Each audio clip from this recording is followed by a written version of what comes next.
Hi, everybody. What? Oh my. Hi.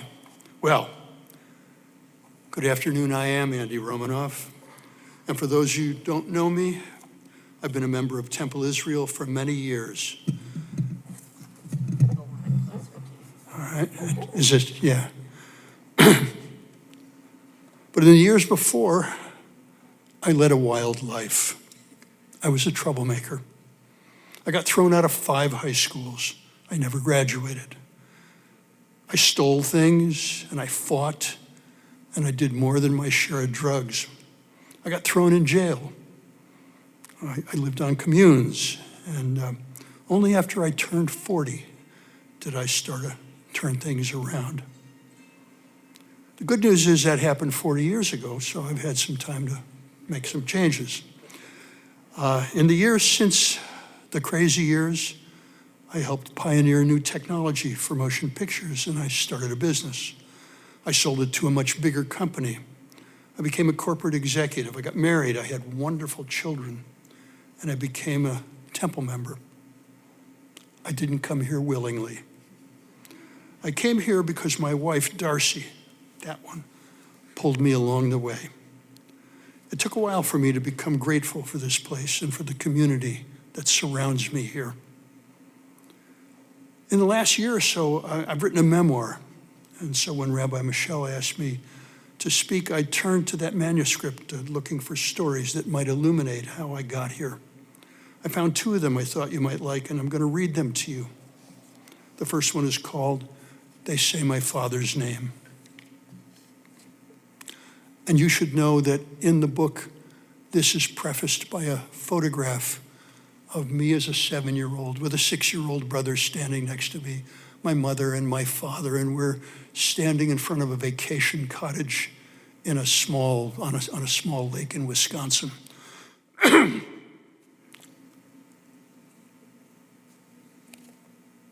How could you have died then?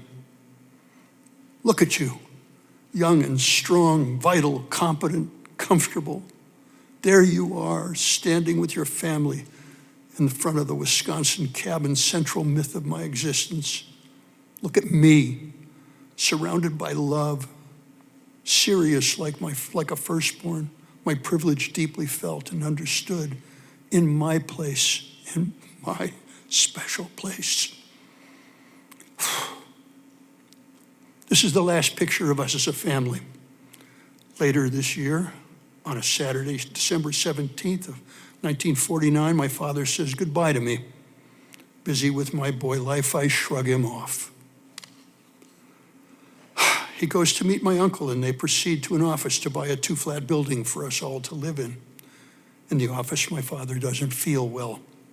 He asks for the bathroom, goes there and collapses. A half an hour later, he's dead, 37 years old. In the pain and confusion of the next few days, my brother and I are not told. There are intense meetings of grown-ups. My crying mother tells me we're going to stay overnight at my uncle's place, and then we are at Uncle Lou's apartment, running back and forth, playing like children. On the 3rd day they come, my mother and my relatives, and they sit on chairs in the dining room, and they tell me my father has died. They tell me I can't see him again, that he's already buried. They tell me I am the man of the family now. I ask for his pocket knife. Today I am already a man. I don't need you to tell me anything, so don't tell me anything. When I am 11 or 12, we join a temple. I am made to learn Hebrew and memorize a portion of Torah.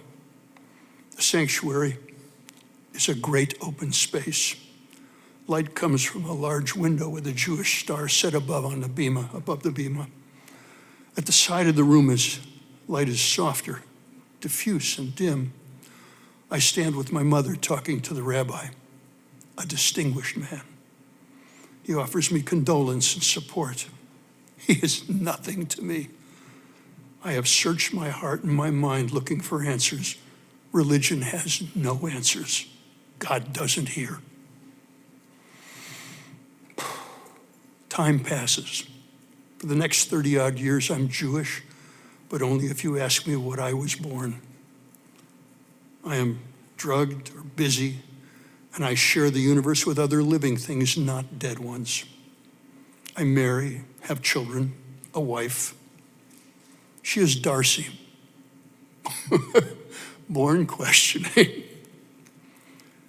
She finds kinship among the Jews and becomes one, and I am her reluctant partner in this. She teaches me about ritual, and over time I experience it. I learn the importance of repetition, and slowly I submit. God doesn't hear, and it doesn't matter. Being reminded of what is important, chanting with the others, resetting the course is enough. Jewish ritual includes the saying of Kaddish, a prayer for the dead. Their names are called on the anniversary of their death. I sit in the temple on a Friday evening, and my rabbi begins the litany of the remembered names. Rabinowitz, Richmond, Rifkin, Romanoff, Harry Romanoff. My father, remembered, filled with longing for my lost life. I stand among my community and I say the Kaddish, and I am filled with emotion. They say my father's name, and I remember.